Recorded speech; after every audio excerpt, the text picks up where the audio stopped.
Hello everyone, welcome to my channel Nishan medical and health. চলুন আজ আপনাদের সকলকে দেখাই হিস্টোপ্যাথোলজির ক্রসিং স্টেশন এরিয়া, যেখানে আমরা ক্রসিংগুলো করি। অপারেশন হওয়ার পর টিস্যুগুলো আমাদের কাছে চলে আসে, যেগুলোকে আমাদের ফরমালিন ফিক্স করতে হয় এবং তারপর এগুলোকে আমাদের ক্রসিং করে নিতে হয়। এটা আমাদের পুরো ক্রসিং স্টেশন এরিয়া। এরপরে আপনাদের দেখাবো আমাদের ব্লক কাটিং এরিয়া। এটা হচ্ছে একটা লাইকার রোটেটারি মাইক্রোটোম, যেটার সাহায্যে আমরা ব্লক কাটিং করি এবং সেকশনিং করি। এটা হচ্ছে water bath, tissue flotation water bath. এরপর দেখাবো আপনাদের এল মোল্ড, যেগুলো পিতলের তৈরি হয়, যেগুলোর সাহায্যে আমরা টিস্যুর ব্লক মেকিং করি, মানে টিস্যুগুলোর ব্লকের সাহায্যে সেগুলোকে আমরা একটা ভালো শেপ দিই। অ্যাট লাস্টে এই এল শেপের দ্বারা আমাদের ব্লকগুলো কমপ্লিট মেকিং হয়ে গেল।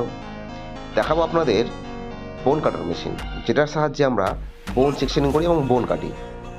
আপনারা আগেও দেখেছেন আমাদের ক্রসিং স্টেশন এরিয়া, এখানে আমরা ক্রসিংগুলো করি। আমার ভিডিওগুলো ভালো লাগলে আপনারা অবশ্যই চ্যানেলটাকে সাবস্ক্রাইব করে দিয়ে পেজটাকে ফলো করে দিন।